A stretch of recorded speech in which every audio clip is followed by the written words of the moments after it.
The room is still filling up, so I'm going to give it at least one more minute before we get started.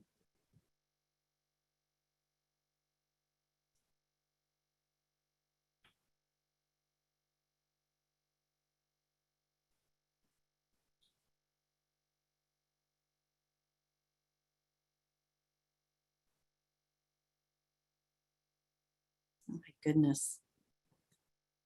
Lots of people today.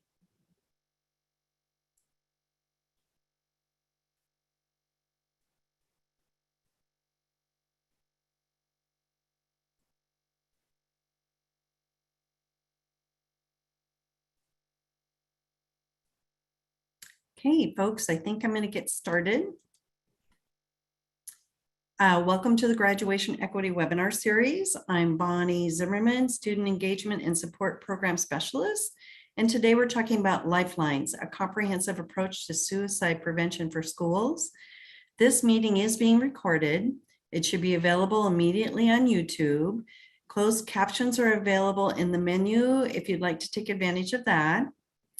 The PowerPoint is posted on the Graduation Equity Webinar page on OSPI's website if you want to follow along or take a look at the PowerPoint at a later date. Please use the chat or the Q&A if you have questions. We're being supported today by Ronnie Larson, who will share tools and resources links in the chat. And I'd also like to introduce the newest member of our student engagement and support team, for Francesca Matthias. Francesca is the Youth Engagement Administrative Program Specialist. That's a mouthful. Francesca will also help monitor the chat. This webinar is brought to you through the Office of Student Engagement and Supports within the Office of the Superintendent of Public Instruction. At OSPI, we believe each student needs to be prepared for post-secondary pathways, careers, and civic engagement, transforming education by ensuring equity, collaboration, and service, achieving excellence through continuous improvement, and focusing on the whole child. The Graduation Equity Webinar Series was created with the purpose of highlighting practices that increase access to education and ultimately to graduation. Through our webinars, we're striving to go beyond equality, to think about the opportunities we have to examine and dismantle current policies and outcomes for our students, with the ultimate goal of ensuring that each student has access to the instruction and support that will make them successful in school and in life. We want to acknowledge historical contexts and engage our students, families, and communities as partners in decision-making to create the kind of schools we know kids will thrive in. We're sharing this ancestral lands overlapping map.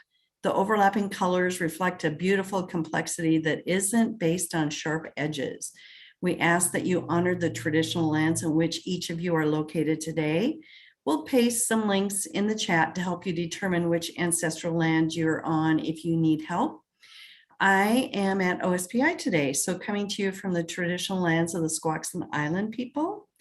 I'd like to acknowledge the Indigenous people who have stewarded this land since time immemorial and who still inhabit the area today.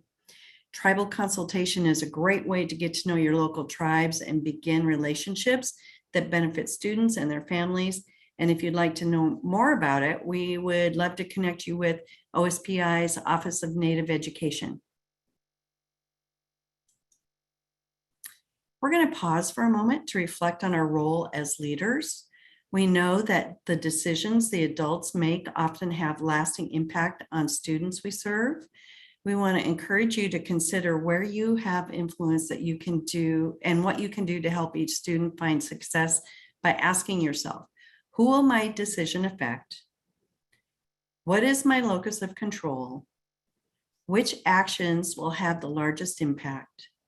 And what's a step I can take right away to make a difference? So we're going to take just a little bit of time here to reflect on these questions and our impact as leaders.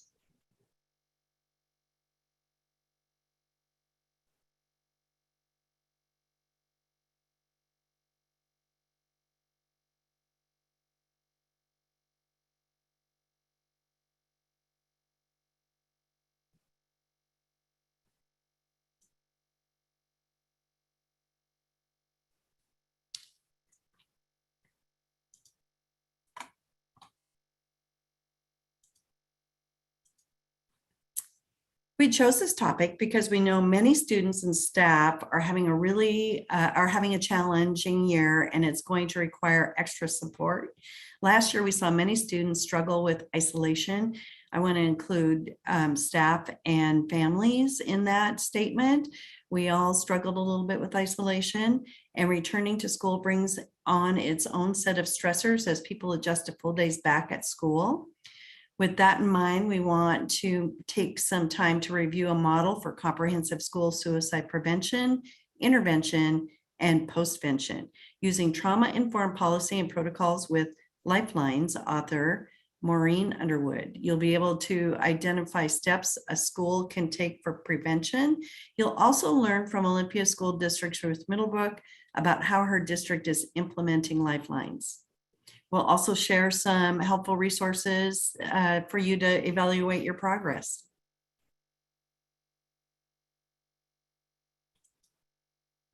We're honored to have with us today Lee Collier, Student Engagement and Support Director and colleague of ours here at OSPI.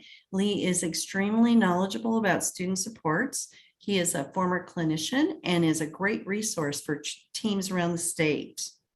We also have Maureen Underwood, founder of Underwood and Associates and co-author of the LifeLines curriculum. She is a licensed clinical social worker, certified group physiotherapist, and a nationally recognized expert on youth suicide prevention, with focus on schools and best practice programs that enhance overall student outcomes. She is co-developer of the LifeLines trilogy, LifeLines, a suicide prevention program, LifeLines intervention, and LifeLines postvention. Maureen has more than 30 years of experience in mental health and crisis intervention. She's developed numerous programs and published extensively on these and other topics. She's initiated collaborative relationships between mental health and educational systems. And she authored the National Association of Social Work's policy statement on adolescent suicide. We also have with us Olympia School District's Ruth Middlebrook, Director of Student Services with Secondary Education. She's worked for the Olympia School District for over 25 years in varied school settings, first in the blended role of a school psychologist, counselor, social worker. It's quite a mouthful, and most recently as an administrator. Prior to her employment with Olympia School District, she worked in the mental health field for a number of years as a social worker in both the states of Washington and Texas. We're so glad to have all of you with us today. Right now, we're going to launch a poll. We like to get to know who's in our audience, and it helps us tailor what we're going to talk about.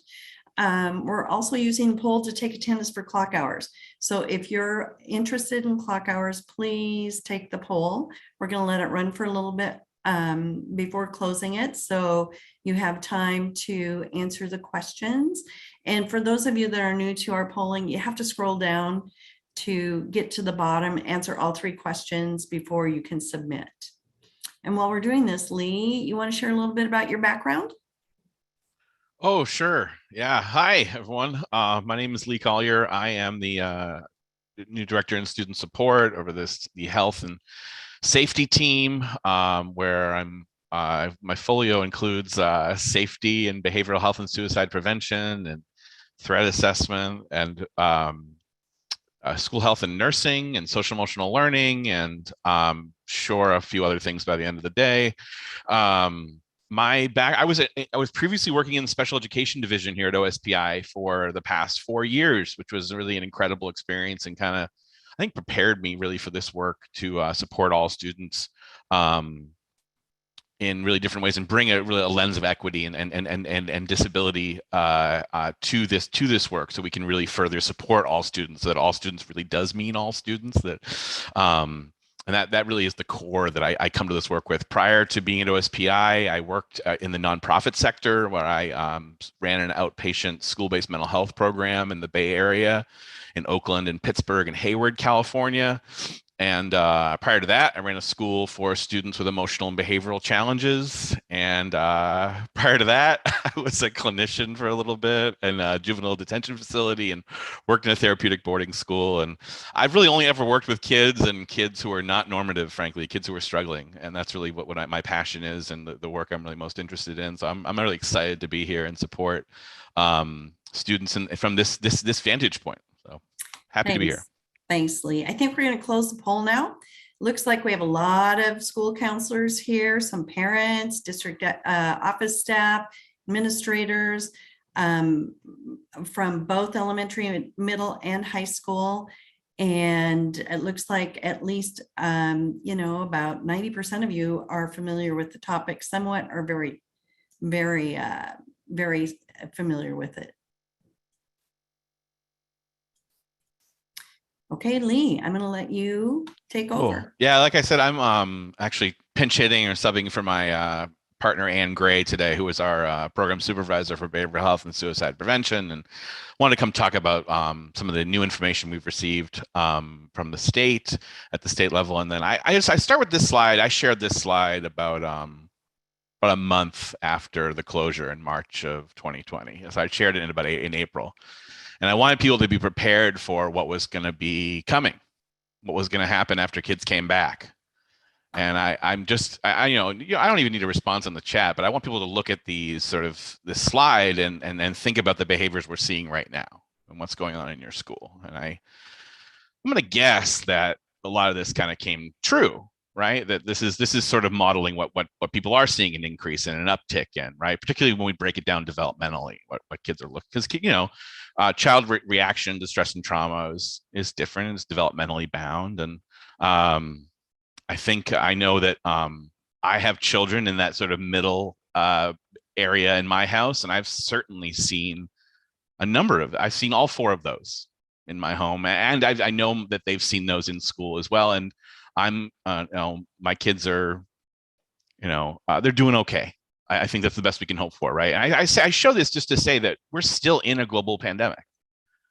We're still recovering from the impact of that pandemic, and it's still ongoing. And this is the world we're in, and we're going to move forward in this work together. That's where we're at. Next slide would be great. So these are sort of the world where we get our data from with regard to how kids are doing, with regard to where things are at. So we do get information from death certificates from the Department of Health for cause of death and how it's coded as death by suicide. The Healthy Youth Survey, which is administered in October of every year, is just wrapping up right now. The COVID Student Survey, which was administered last spring and will be administered again we're planning to administer again in this upcoming spring, which is really specific to the impacts of COVID and how students are doing in their social, emotional, and behavioral health. And then the topics all this stuff really looks at are where kids are at, how they're doing, and then the potential consequences and really the true acuity that they're facing at the moment.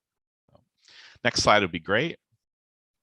So here's what we know. We hear a lot about suicide data in the state of Washington, but here's what our official data is saying, and what our trending lines really are. So as you can see, I don't want to extrapolate too much from this in my own personal theories and what I think happens. I really just want to present that as this is the information. These are the data and what we're showing, and to say that 20 number is pretty close. That 20 number in Q1 of 21 is certainly an increase from the previous year, but the previous year 2020 was a really different year, particularly Q3 and 4, 2, 3, and 4, right?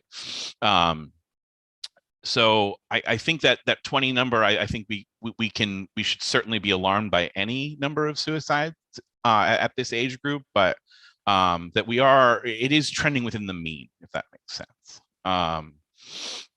So next slide, please. Right. The question was, during the past 12 months, did you ever seriously consider attempting suicide or plan about how you would attempt suicide? And we saw that across the age span, there are a concerning number of students who said these numbers, and this is certainly an increase over our previous year's data. And these slides will all be available. I'm going to front load this to say that there are, certainly students both, in our districts who are considering and making plans, and as young as 6th grade. So these are issues that we are talking about. In 10% of students polled considered attempting suicide at 6th grade level. That's a concerning data point that we should all be taking very, very seriously. Next.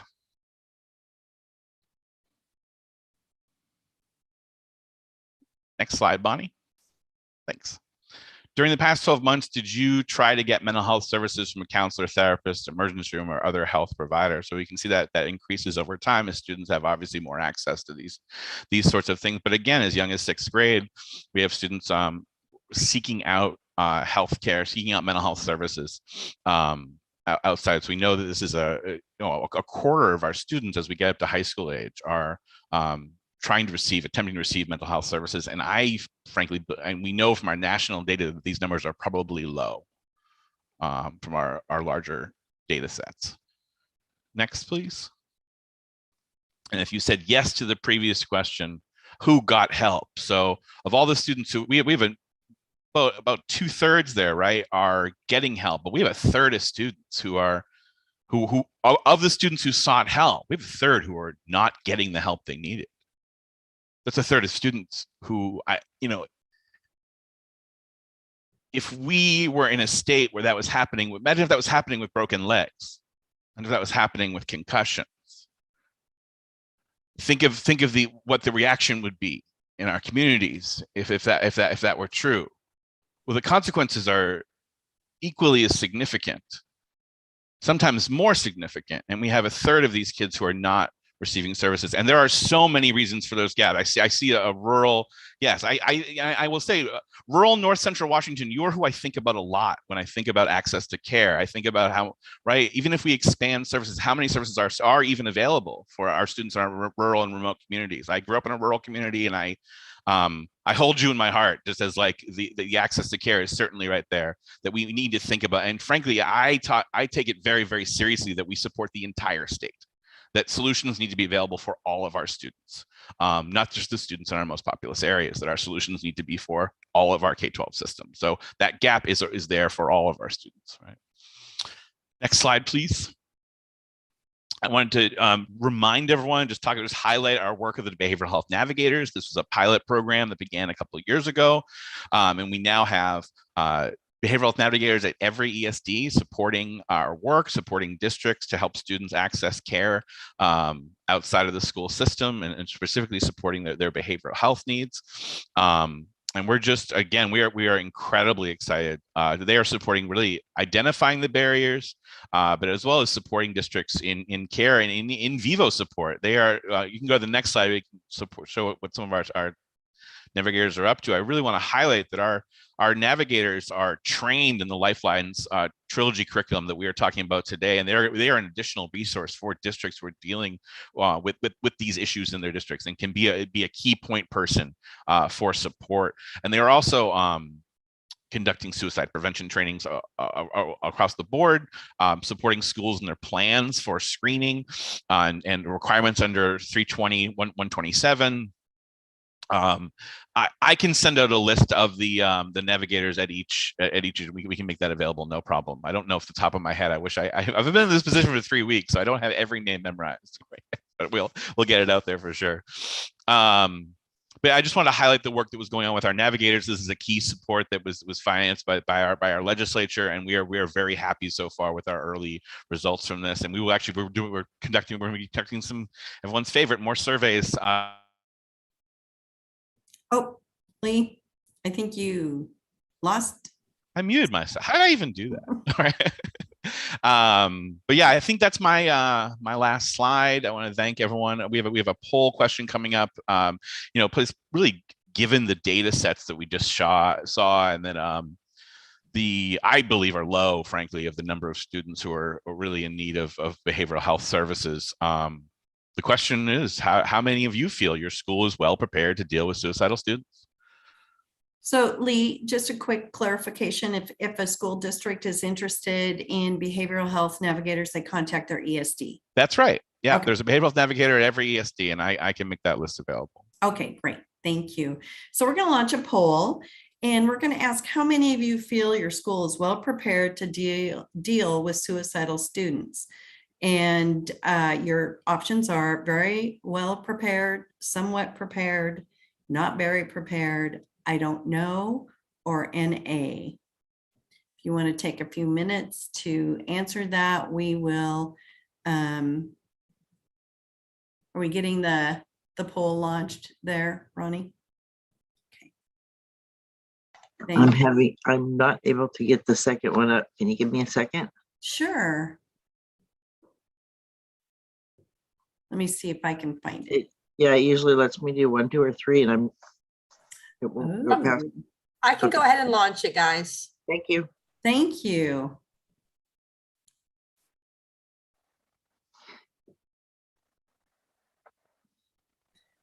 I see, Lee, that districts are somewhat prepared. Some are not very prepared, maybe about 20%.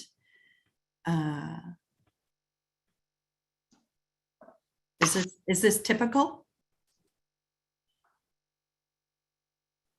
Yeah. That's about what I would have guessed. Okay. I think I want to just say I ran an outpatient program in schools for a few years, and not all of my clinicians, they were trained mental health clinicians, were confident in delivering postvention services and even assessing for suicidal ideation. I would say we had to supplement their training. So the idea that our K-12 system is prepared for this without appropriate training for something like LifeLines is a misnomer. So I think we really need to build people's supports in this area and get them confident to do this work. Okay, we're going to launch another poll, and this one is just yes or no. And the question is, how many of you have been in districts with suicides or other traumatic losses? Oh boy, lots of you. Now, I'm surprised by that.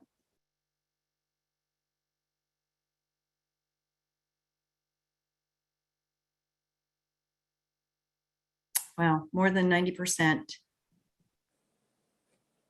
have had to deal with suicides or other traumatic losses. That's pretty incredible.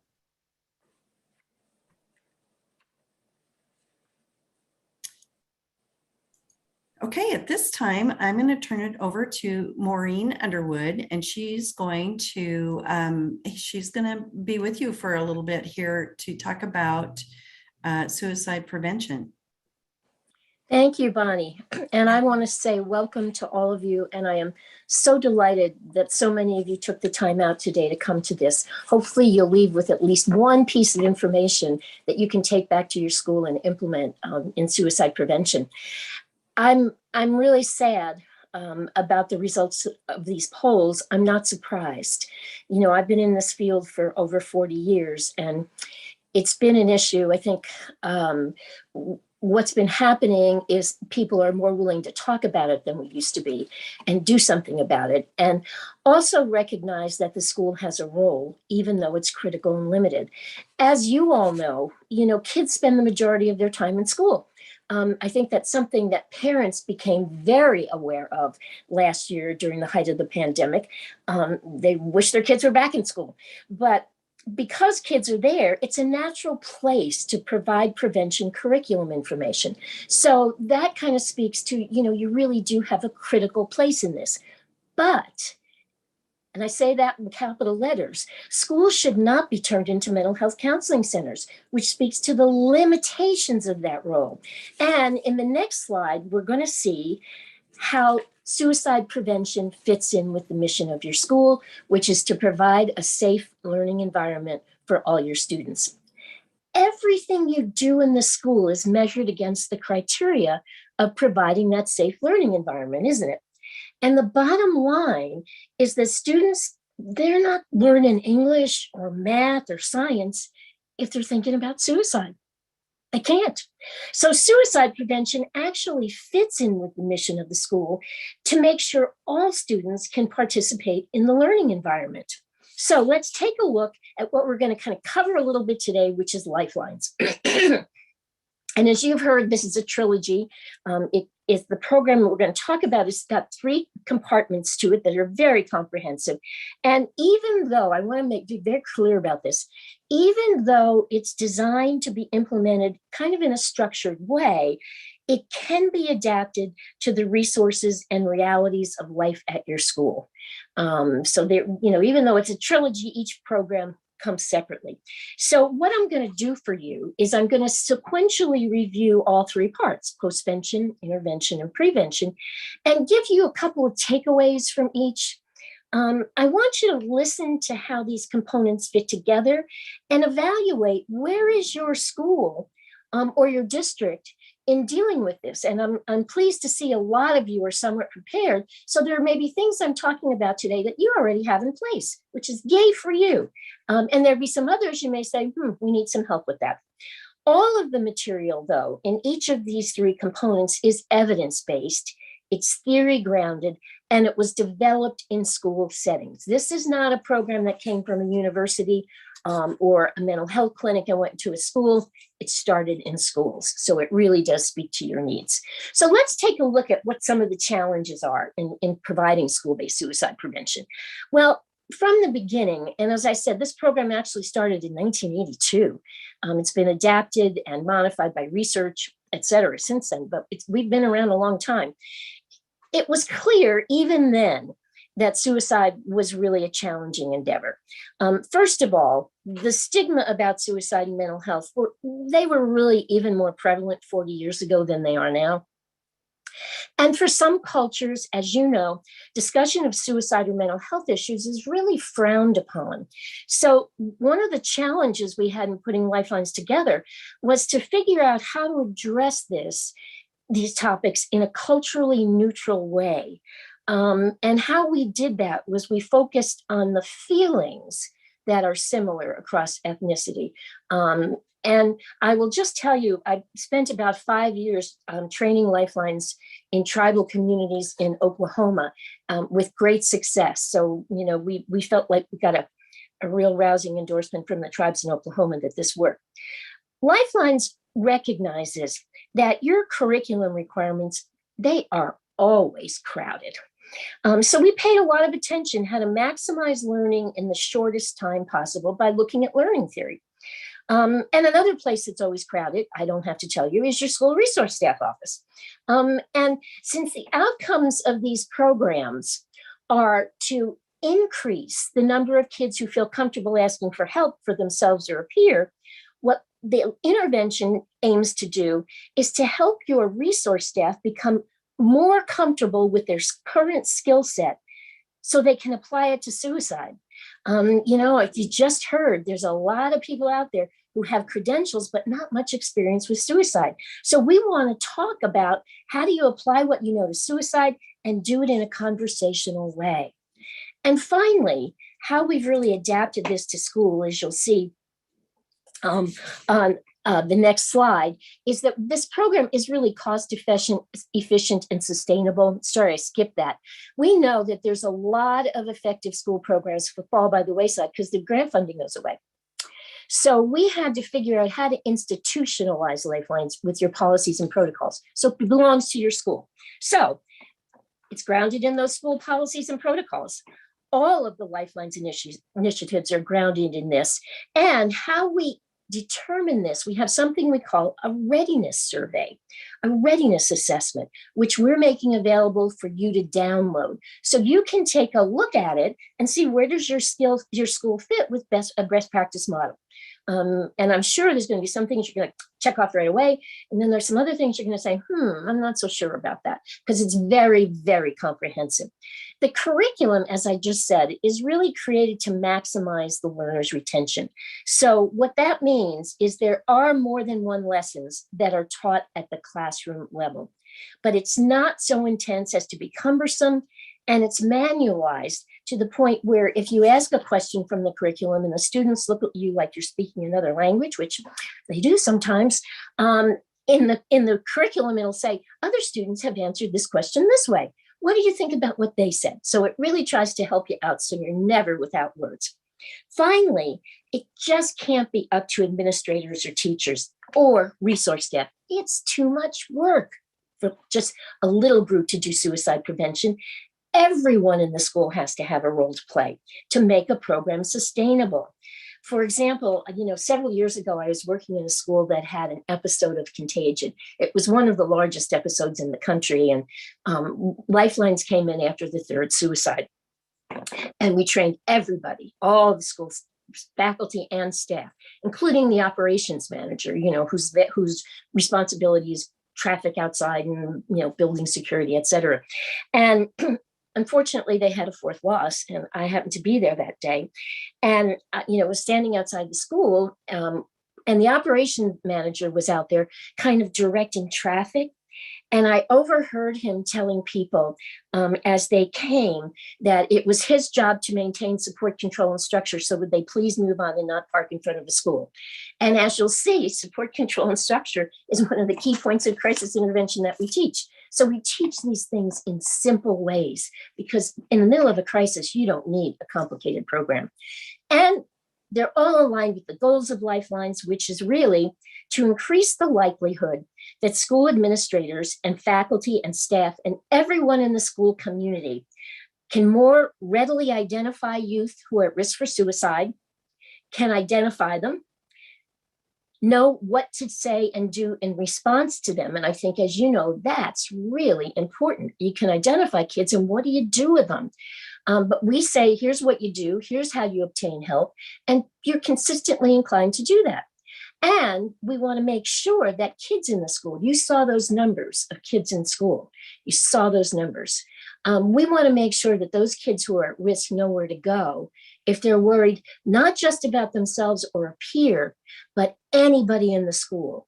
Because that sometimes the people who are most at risk aren't connected to anyone. So we want everyone to take responsibility for everyone else. And we also want to make sure that people talk about suicide in a compassionate and trauma-informed way. And this is one of the things that we have learned from people who were survivors of suicide loss. And I just want to say, I see the numbers of you who are here today, and I know that there are some of you who are listening.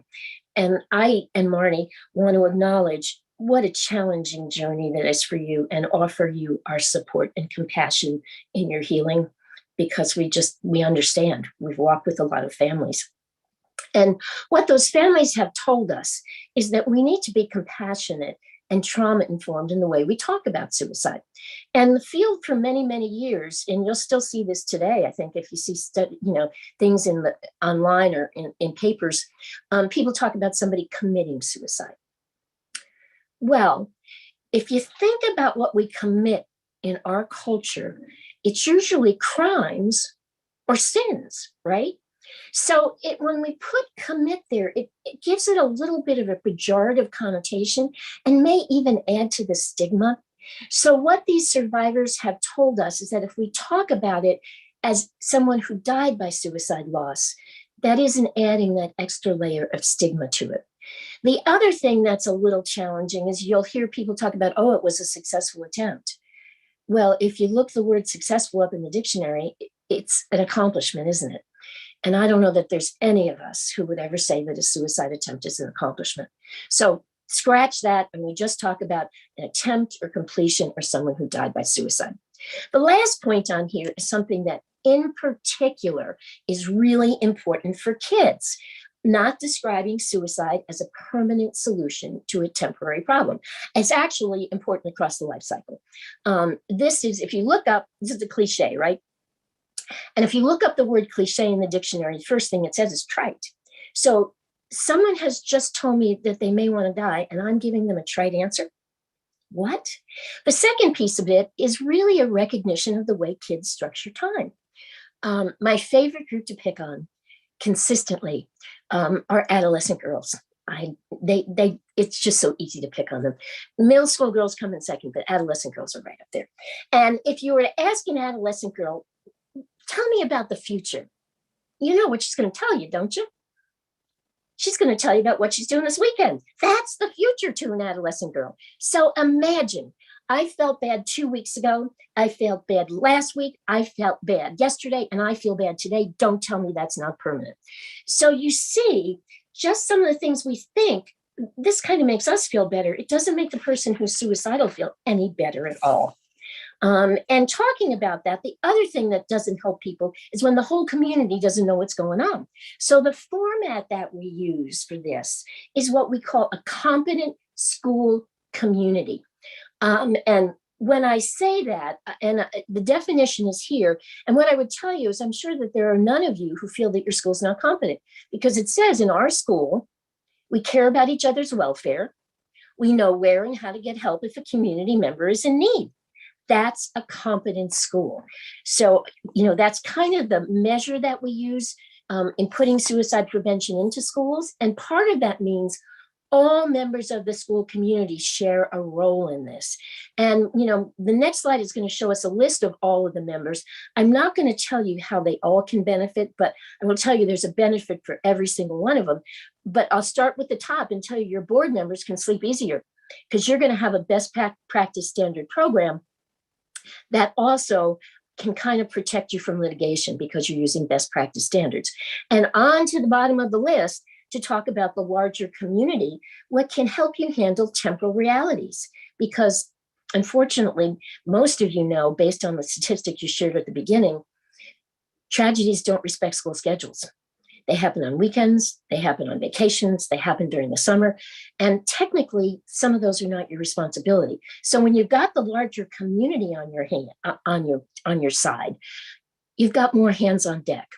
And the other piece of this, and this kind of connects back up to board members and administrators, lots of times when there's a death in a school community, the school is scapegoated. I've been in so many schools where the tragedy didn't happen on the school grounds, but it was the school's fault somehow. So if you have the larger community who understands what you're doing and can support you, there's less of a chance of that. So what we're going to do now is look a little bit more closely at faculty and staff, because LifeLines has been constructed to not make suicide prevention an additional burden for those folks. And when I talk about staff, I'm talking about that operations manager, your kitchen people, the front office, your janitors, your bus drivers. It's everybody. And the role of faculty and staff is very, very simple.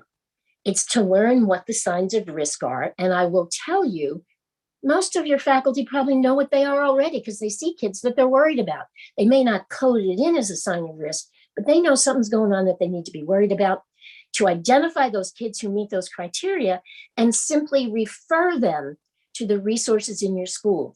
They don't talk about suicide. They don't fix the problem. They simply refer. So their role is also critical, but limited. And you can kind of think about it. If everybody's got a limited role and you share that, the whole role gets done without anyone feeling overwhelmed. And I just have to tell you, I've been in Lifeline schools around the country for many, many years. And that's one of the results of it is nobody feels like the responsibility is totally on them. So let's take a look now at those components of the program just a little bit more. We start with postvention. And usually this is the first thing we do in schools, because if a school is prepared for a traumatic loss event that happens in the course of an academic year, we want them to be prepared right away just in case. And I unfortunately have been in schools where, we taught postvention and there was a death right after, but the school felt prepared and knew what to do. The people who come to postvention are your crisis team, your resource staff, and your administrators, because this is where we talk about those policies and protocols and take a look at what do you got now, what do you need to put together, and how are you going to do that. The other thing about this is that postvention is related, as you can see on the book cover, to any kind of traumatic loss event. Even though we've used it, and in the book we talk about a variety of situations that we've used it in, I like to say it's kind of like a cookbook, and it has basic guidelines for any situation that you can adapt to the situation that you're facing. because we know just when you think you know it all, something happens that you can't anticipate. There are other postvention programs out there, but this is one of the few, if not the only one, to use grief theory in a way to support the schools and not turn schools into counseling centers. So we do that. And the other thing, because it's been around for so long, we have used it in a lot of episodes of Contagion around the country and in traumatic situations. It's real important not to do anything to glamorize or sensationalize the loss. You know that's important. But I'm sure you've seen some situations where students become larger in death than they are in life. And schools must honor the lost, but keep a focus on the living students. And, an example I'll share, we were in a school and did training in Postvention. We talked about this, not glamorizing, not sensationalizing.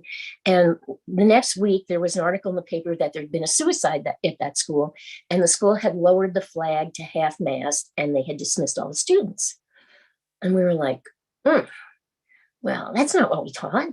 So we called them up and we said, gee, we just are checking with you because, we're a little surprised that you did that. And the principal said to us, we didn't do that. That's what the media said, because it sounds more dramatic that way.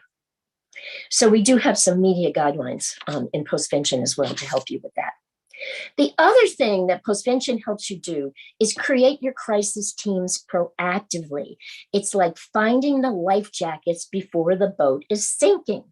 And what we do is we outline very specific roles and responsibilities. It's nothing that you probably wouldn't think of. There may be some things in there that you won't, because again, this has been a combination of information we've gotten from schools all over. But the difference is you're thinking about it ahead of time. And one of the things we ask you to do is to select a backup for every single person on the team, because don't you know, you have the crisis and the person who's supposed to be in charge of kids is out sick. So we always have you write backups. This is where that community membership comes in again. Sometimes you can't do it alone, especially if you're having more than one loss in your school at a time. You need help from the community. That school I talked to you about earlier that had the Contagion, obviously they had a lot of community members on their team, and one of them was the local ministerium.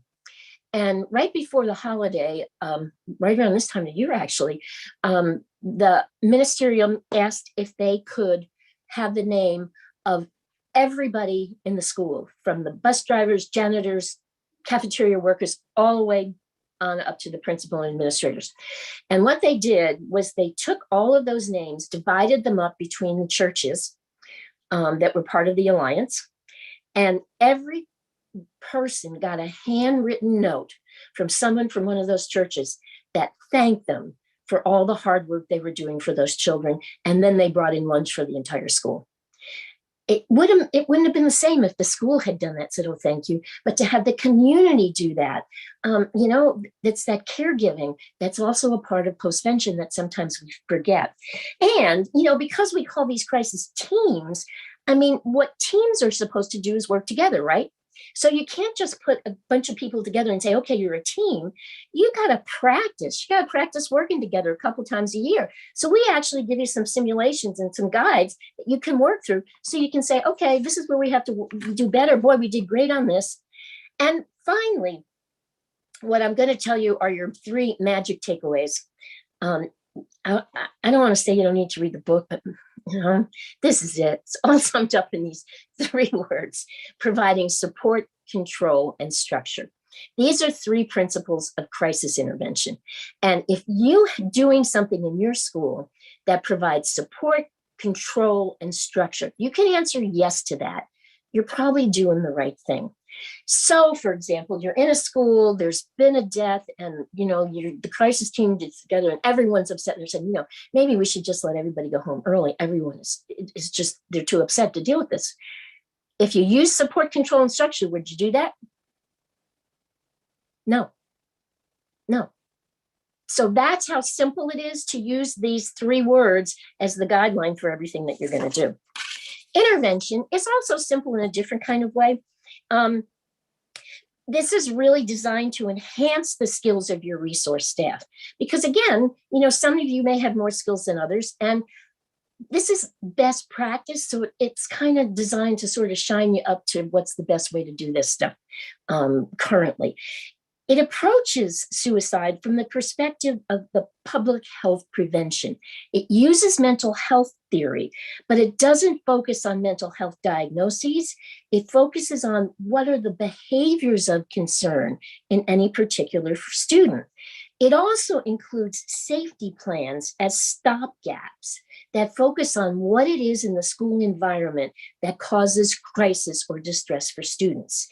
Students' needs in school usually don't get handled in some of those safety plans they may make in individual counseling. Some of you may know about them.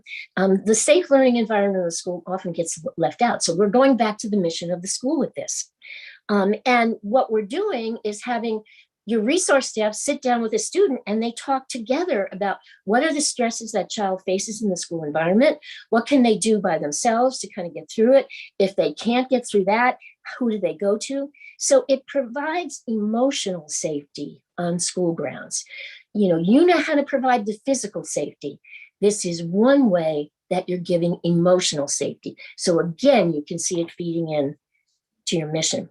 It understands that some parents and students represent challenges. Now, you probably know some of these people. I know some of these people, and I have been known to refer to them as difficult. You may call them difficult at times too, but LifeLines really uses non-stigmatizing language, which we really try to be so careful with that, because somebody called you difficult, that's kind of a mean thing, isn't it? And if somebody's difficult, it's their problem. Oh, they're so difficult. If I call them challenging, it's my problem. I have to figure out something to do with it. So that's why we kind of look at that, and we do all of this in a very, very conversational way. And here are some of the ways we have that conversational approach to suicide. We use developmentally appropriate language. I don't know of any other suicide prevention program that talks about what the needs are of elementary, middle, and high school kids in prevention after some kind of traumatic event. And we don't just tell you what their needs are, and we give you suggestions on how to meet them. We call this the So What School of Training. We tell you, here's how you do it. We focus on the problem, not the cause, which is really, we're not talking about diagnoses. We're not having teachers make mental health diagnoses. Truthfully, with children and adolescents, diagnoses are pretty hard most of the time. So we're not focusing on that. We're focusing on what are the things that are going on that has the school worried about their child. And we don't just say, I'm worried. I'm worried about my kid. You're not worried? Worried is kind of subjective, so we give the reasons for the worry. And we give a list of behaviors that really kind of focus on, here are the reasons for my worry. Because as all of you know, facts have much more credibility and weight than feelings do, especially when you're talking to a distressed parent. And even though the questions in the conversation we suggest are similar to what you might see on a structured risk assessment, they're asked in a conversational style.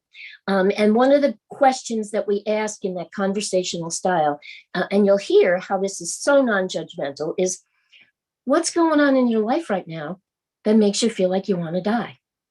We don't even use the word suicide because we know that that can have a trigger for some. What makes you want to die? And then we have the 3 magic words from intervention, support, control, and structure were your 3 magic words from postvention. Tell me more are your 3 magic words for intervention. And I will tell you the reason they're magic is what child hears an adult say to them, tell me more about your problems. Especially their parents. Usually we have heard enough about them, but it opens the door to conversation. And it approaches it in that slightly different way that takes some of the anxiety away from being able to talk about what's going on in my life. Finally, prevention. I want you to notice the components on prevention. We have a staff and faculty training, we have the student curriculum, we also have parents. We really think you never want to teach students something that the adults in their lives don't know. It doesn't make sense. So we provide detailed PowerPoint presentations and some video clips for faculty and staff presentations. The curriculum, we really started with that 7th and 10th grade curriculum in the 1980s. And at that point in time, it was hard enough to get into a school. But we managed and we stuck with it. Well, as you all know, and the data that you saw at the beginning of this show, that's too late. So we got so many requests to go in the 5th and 6th grade. So we edited 5th and 6th grade curriculum. And then we had people say to us, you know what, our 11th and 12th graders, they're got one foot out the door. They're making that transition. We know that that's a really hard time for them. So we added that. So let's just look at the content of the curriculum in general a little more closely to give you a sense of what it's all about. It's relevant to issues that students are dealing with in their own lives, because otherwise, why would they pay attention? The 5th and 6th grade, for example, deals with social media. And it talks about how can you be as good a citizen on social media as you are in person, especially when someone's telling you something that's distressing. We also talk to kids about secret keeping. What are the secrets you can keep, and how a secret about suicide just isn't something you can keep. The 11th and 12th, as I just said, is about transitions. And we use the transitions that those kids made from middle school to high school as the basis. We say, you've already made a major transition. What were your expectations of high school when you left middle school? How many of them came true? How many of them didn't? So it shows you're prepared to handle what's going to come to you after you leave high school. We have them correlated to national curriculum and including scope and sequence to make it very easy to teach in the classroom. And we use participatory learning, which is where we have small groups. Again, this emphasizes social connection for kids. And they're taught by their classroom teachers, because what happens as a result is kids have an increased perception that the people in our school care about suicide prevention. I can the teachers. And let's get real. The key lessons at every grade level and every part of curriculum are taught by peers in short video segments. Kids listen to each other much more than they listen to us as adults. So that's one of the key points.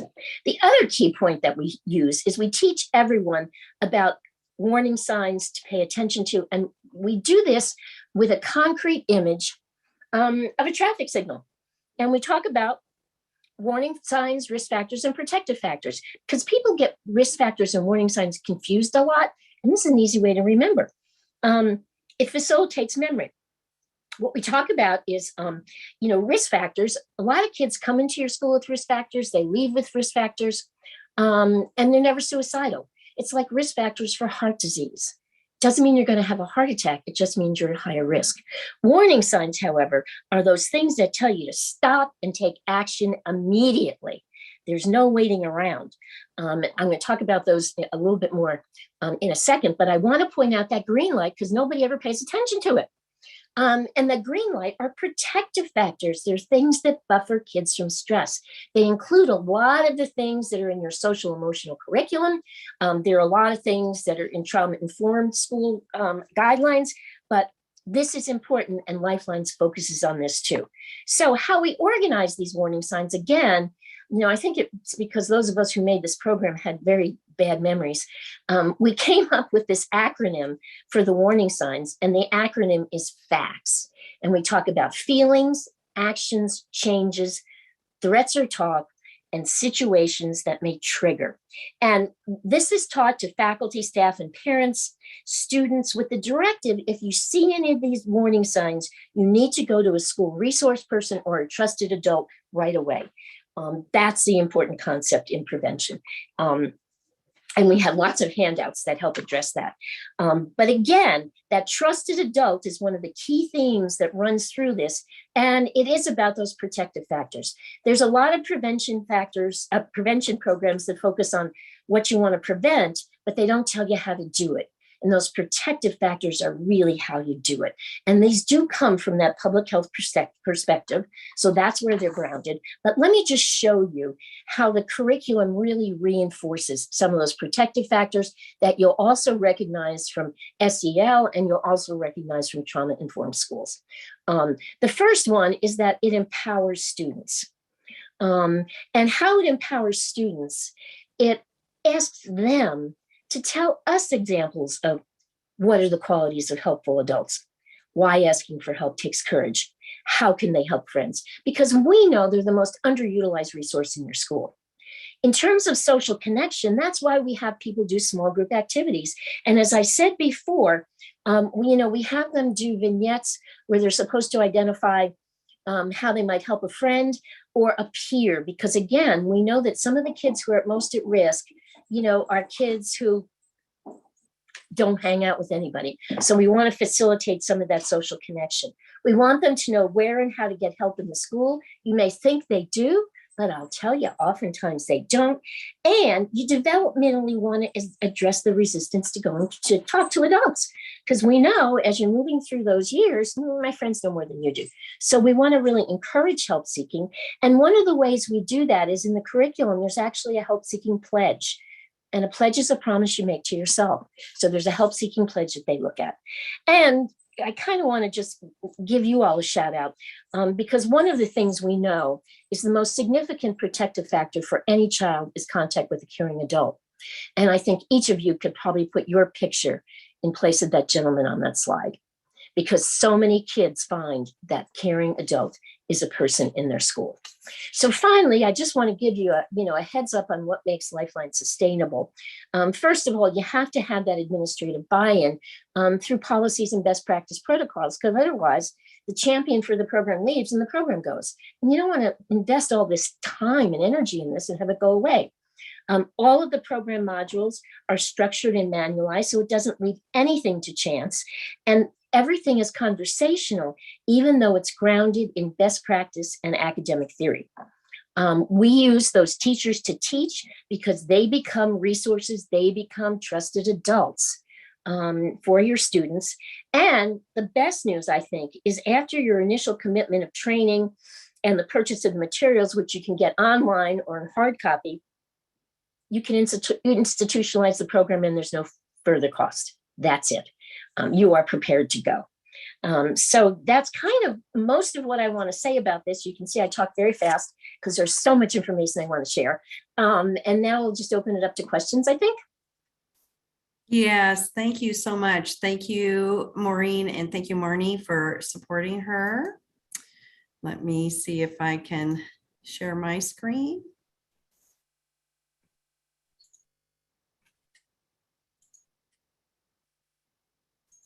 And excuse me, Bonnie, while you do that, I think we can take a look at some of the questions that have come in.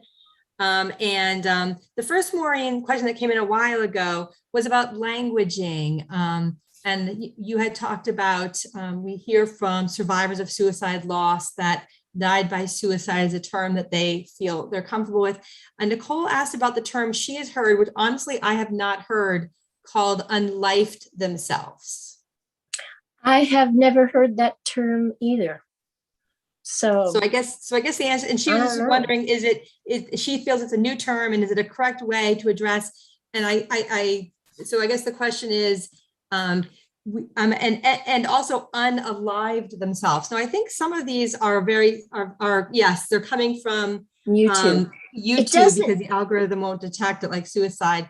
What I'll say is that when you're conversationally speaking about a loss by suicide, I would recommend using language that survivors of suicide loss has told us is the least stigmatizing. Yeah, delete yourself. Again, no one in the field of suicidology uses any of those other terms. So if you're going to look at a best practice model, the best practice is talking about died by suicide. It isn't even completed suicide. As I said before, it's died by suicide. So, and again, I understand why the people use different words because of those crazy algorithms that flag everything that has the word suicide in it or died. You could say took their own life. That's another way to make it very simple. You just took your own life. All right, Maureen, there's lots of questions coming in. There's one though, and I think that I might need Lee's assistance or we might need Lee's assistance in.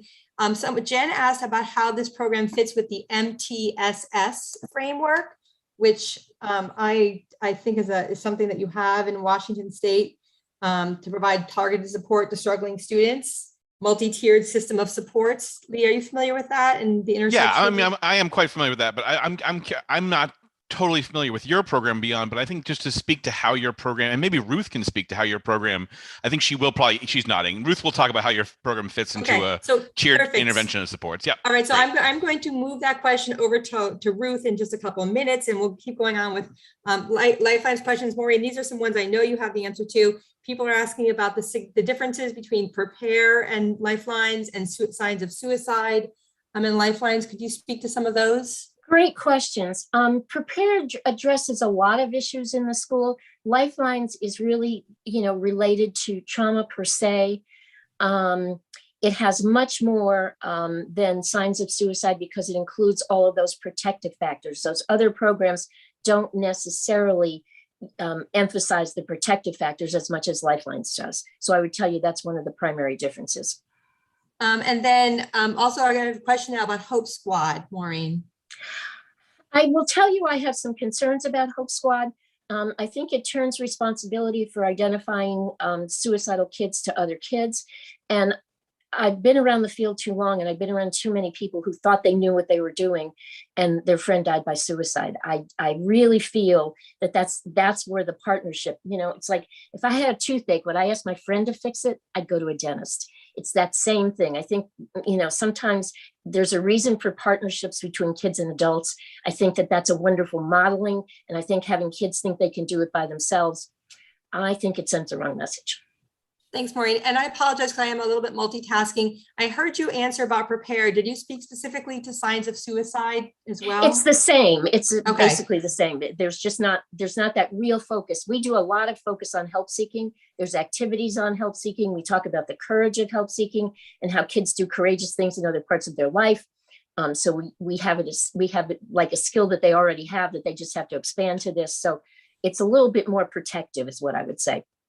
Excellent. And then I see Katie asked a question, which is a logistical question, and I know the answer. Ronnie, fill in about recording. This is being live streamed to YouTube right now, and it will be available immediately. And Ronnie, you want to speak to where people can find that quickly? Yeah, so I think Ronnie will put the link in the chat.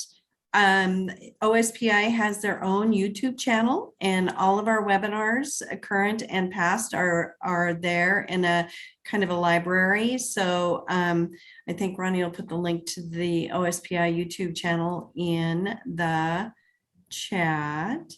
Marnie and Maureen, there's one more question, and it's what is the feedback that you get from families who have students in schools where the curriculum has been implemented? What a great question that is. Oh, that's wonderful. Actually, we really talk to them ahead of time. In those parent meetings, we share with them what the students are going to learn for the 5th and 6th grade curriculum. We have a letter we send home that talks about what the kids are going to learn. We ask for active permission.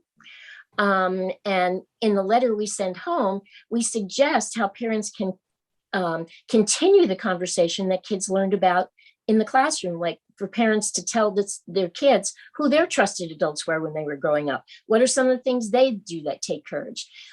So I see a question about how it compares to sources of strength. It's actually a wonderful companion of sources to strength. Sources doesn't look at policies, protocols, and intervention and postvention, but it's absolutely a wonderful, wonderful companion to sources. Excellent. And I think also I'm going to make a note, Ruth, because I think it's a good segue now for us to move on. Yes. I think that's a good question for Maureen. Good segue to move on to Ruth. And Ruth can also speak to how many feedback she's gotten from families as well. Thank you very much. Absolutely. So now Ruth Middlebrook from Olympia High School is going to, or Olympia School District, sorry, Ruth, is going to, she's going to kind of lead us through what her district has her experience, what the lessons learned and their takeaways. And we have some interview questions for her too. So Ruth, tell me, how do you want to get started? Well, I can just jump in with a little bit of history about how we got started. And we've been kind of into this work for about 3 years now. It actually started in the year of 2018-19 when I was doing my admin internship, and my superintendent thought this would be a great intern project, was to figure out and to bring some suicide prevention program to our district. So I do want to say at the outset that I had from the very beginning, so I had superintendent support as well as board member support. So one of our outcomes for Olympia School District is to advocate for that our students will be able to advocate for mental wellness for themselves and others and have a hope for the future. So this work just totally aligned with that. So I had that support going into this. So I spent that first year kind of pulling together some other voices in our district, and we actually used, and this is not a plug, but we actually used the OSPI had a website and a kind of a guide for how to develop a suicide prevention program in a district, and we literally went through that step by step. And there were a number of different programs that were recommended programs, and LifeLines was one of them. So I would say, as we did our research, LifeLines had a lot of appeal to us for a number of reasons. It was very practical, it's comprehensive. There was ease of implementation, it was low cost.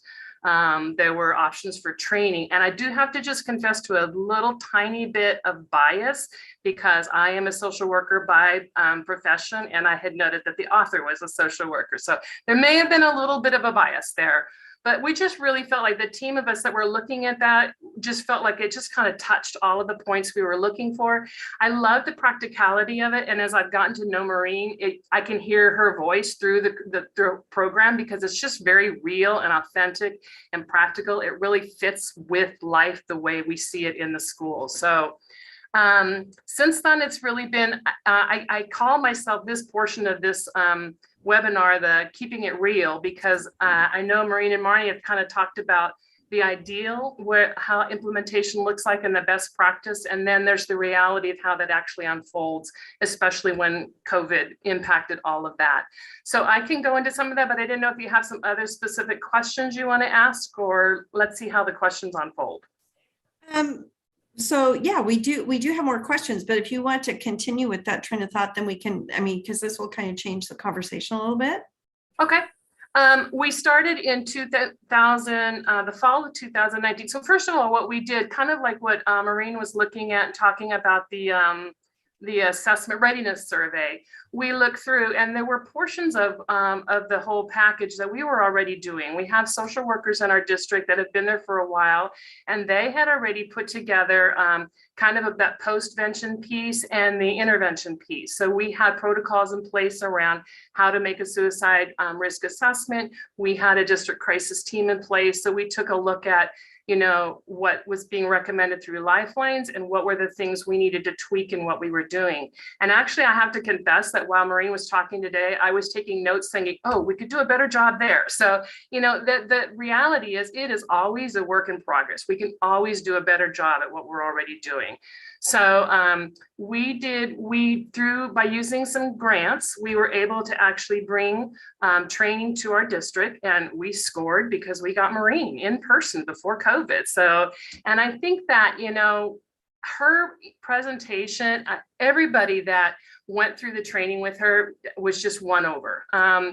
And I know that, there were people that came in with some trepidations, like our counselors, and like, well, is this going to fall on our shoulders? And I think they left with a kind of a reassurance that, first of all, they had the skills, they were already doing the work. And then secondly, that it wasn't just up to them, that it is the entire community pulling together to support this. And it's not on any one group's shoulders to take care of our students in this regard. So that was a really powerful piece. And then I would say our health teachers were just thrilled to have something really concrete that they could do with their classrooms. And so that's where we started. That's the first piece we started bringing in, because we did not have the prevention piece at all. So, but that, as you saw, is staff, students, families, and it's 3 different grade levels. So that is where we have been rolling that out over 2 years. So we are not fully implemented yet.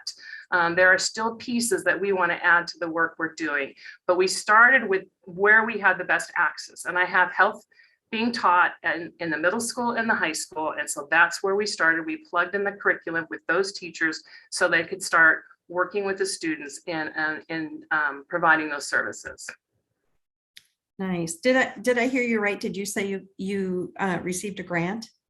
Yeah, we used a grant we had 2 years of the grant cycle and we also had, we're very fortunate. We have an education foundation in our district that specifically has targeted wanting to support in the area of mental health. So between that funding source and grants, we were able to use that. And we use that primarily to support the training piece, because as most of you that are out in the districts know, that's very costly, because it's not just providing the training, but it's in paying staff to take the training. So we kind of used some blended sources to enable that to happen.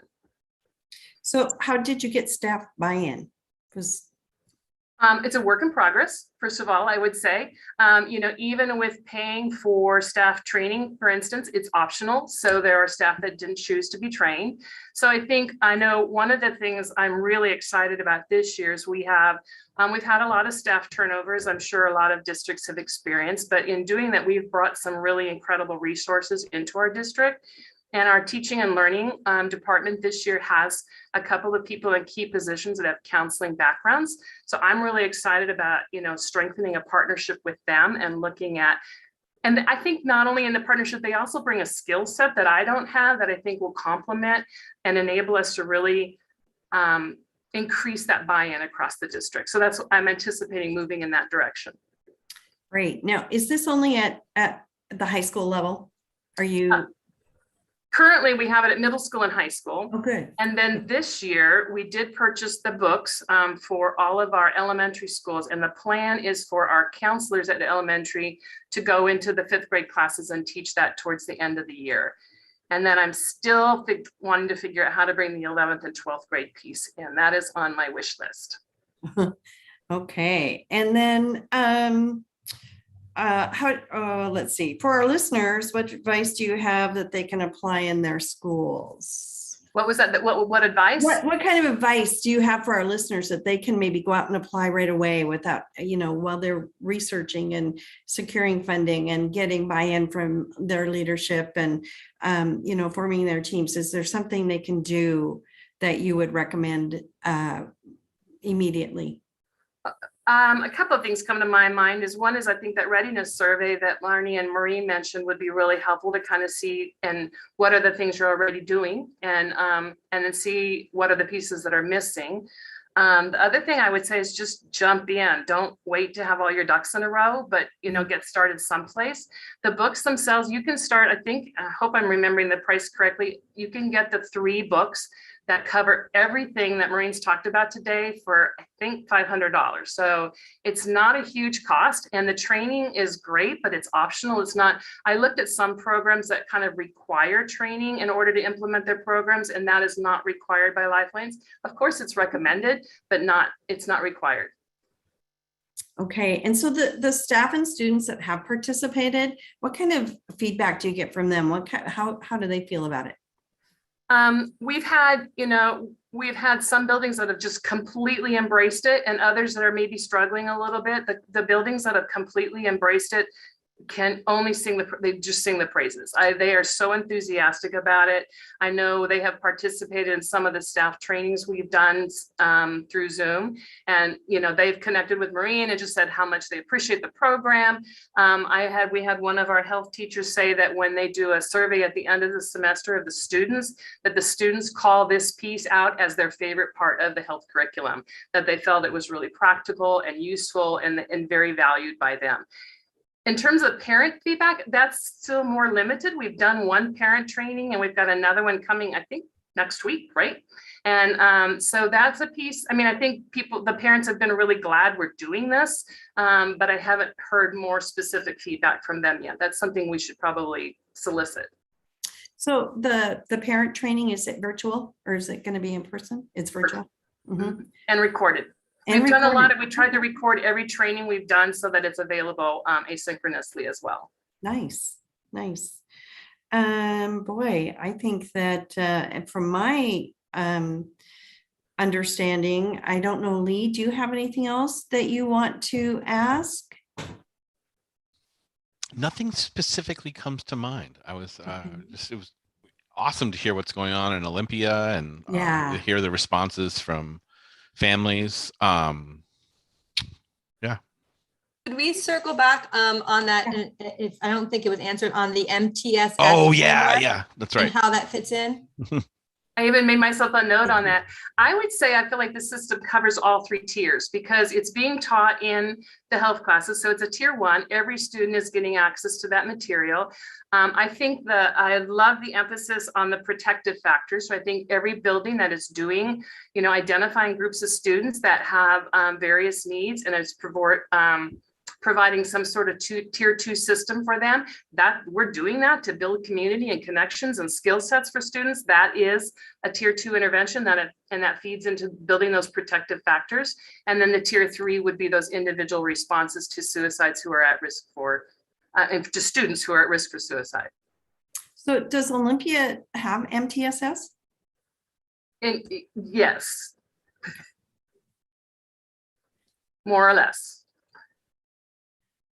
Don't worry. That's the answer in most districts. Yeah, Ruth. yeah. That's not that everyone. We're all plugging along. I don't think there's a district with a fully functioning tiered out MTSS system with all the components of MTSS. It's not just triangles, right? There's a lot of stuff going on involved in full implementation of MTSS. So you're right where you should be. Thank you, Lisa. And Daniela asked Ruth, when it's offered as tier 1, I'm assuming you don't notify families? Other than like when we're teaching it in the classes and the letter that goes home. Okay, and then I'm going to just a follow-up question here. I'm going to address that she wonders about families who want to opt out. LifeLines does have an opt-out. We do give families the option to opt out for various reasons, and they don't have to tell us what those reasons are. And what we recommend and what you'll see in the books is we recommend that students who opt out have an independent lesson on resiliency. So the go-to place there is to have students look at resilience-based assignment in substitution of that time, a library assignment perhaps. So yes, that is something that's built into it. Nice. I want you to, for our audience, I want you to continue to drop your questions into the Q&A and the chat. I'm going to just put up another slide. It doesn't mean we're not taking questions. These are considerations that we'd like you to consider, discuss your ideas with your leadership, which I think is seems to be kind of a struggle for some districts. Share your ideas with your PLC and lead a discussion with students. If you need help with that, OSPI has people that can help you. We also have some resources. So for funding, there is the Unlocking Federal, State Program Funds to, let me get my cursor over here because something is blocking. Well, interesting here. There we go. Student success. And then the tools and the videos are read and subscribe to the Engage newsletter. The November newsletter has an article written by Maureen and a link to a video about the behavioral health navigators and then ultimately 5 of the navigators got together and had a conversation that we videotaped, and there's a link on or recorded. I guess I'm old school and I say videotape, but we recorded it, and there's a link on the newsletter. Websites, the OSPI Youth Suicide Prevention, Intervention, and Postvention page, OSPI Suicide Postvention Guide for Schools in Washington State. And then, as I said earlier, connect with OSPI and we can help you locate your behavioral health navigator at the ESD that your school district resides in. Let's see what else. Oh, next month, we're going to be building hope through early investments. We're going to have Karma Hugo from OSPI's Early Learning Department and Rachel Eifler here, and they're going to be sharing how to build hope in early learning. If you haven't registered for this, you can go ahead and do that. I think somebody will drop the link in the chat. And these links will be in the chat if you want to register now. Please share the link with friends who may be interested in that topic. I want to take a minute before I see people are dropping off. I want to really thank the people that took the time today to attend this webinar. It shows that it's a really important topic and that people top of mind for people, and that you want to do the right thing, and just know that we appreciate you. We have an evaluation that I'm going to launch it right now while we wrap up and maybe answer some more questions. Your opinion is important to us. We use this information when building our webinar schedule for the following year. So we want to thank you for letting us know what you think. If something comes to you later, you can also share your thoughts through our web evaluation, which is linked on the webinar reminders. And if you need clock hours, we have them available. And even if you later go back and watch the recording and then fill out the feedback survey, you can still collect clock hours for watching the video. And if you want to share it with colleagues, if you want to share it, use it as part of your PLC, we are delighted that you can do that. And okay, I think that's about it. Are there more questions? Any more questions, anybody? I see Ronnie's been putting all kinds of things in the chat. I'll save the chat and see if we can put together a document to send out to you that has some of the high points and all of the links, all of the resources, using the attendance spreadsheet that we get from Zoom. I want to thank you, Bonnie, for coming in last minute and supporting here. You bet. Great work. Thank you. There's a few of us pinch hitting today. I like it. Yeah. Well, it's such an important thing, and I was going to be in the audience anyway. So I do want to thank Ruth and Maureen and Marnie and you, Lee, and Ronnie for, always being there to support. I've got one of my OSPI friends who is always an emotional support to me, Akiva. He's also our webinar facilitator extraordinaire. He's in the audience. He was ready to jump in if need be. So it takes a village, just like with our kids. It takes everybody to pull these things off, and we wish Kepi well. And let's see, we have some more. Do we have any questions here? Let's see. Clock hours. If you have clock hour questions, get in touch with Ronnie Larson, ronnie.larson@k12.wad.us. And if you have already registered for the series, you don't have to register again. You would have to register for clock hours if you wanted clock hours. See if we have anything else. Did anybody see anything else?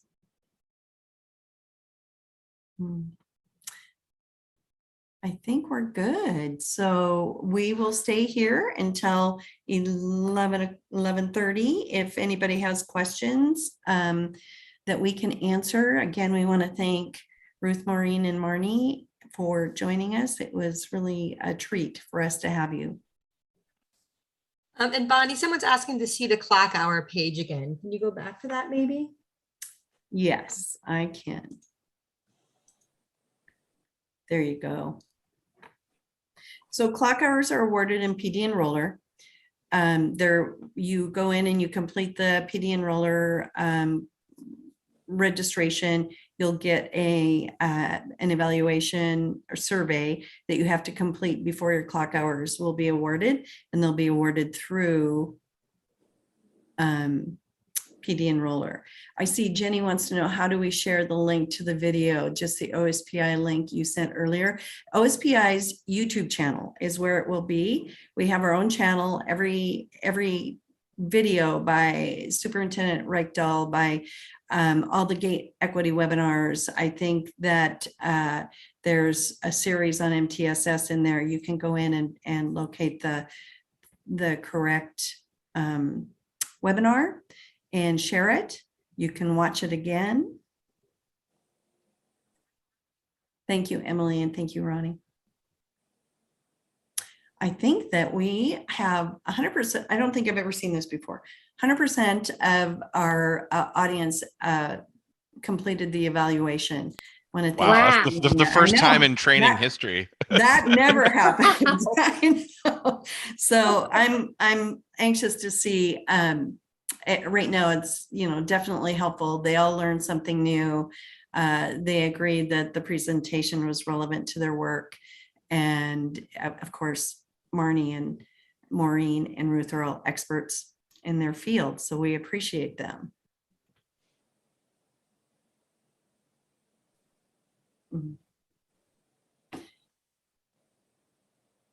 I think we're losing people. And if you could share with us a summary of the evaluation, Bonnie, when you have it, that would really Absolutely. be helpful. Thank you. Absolutely, you bet. I think it will go to Keffy, but I will make sure that she shares it with you. Great. Thank you.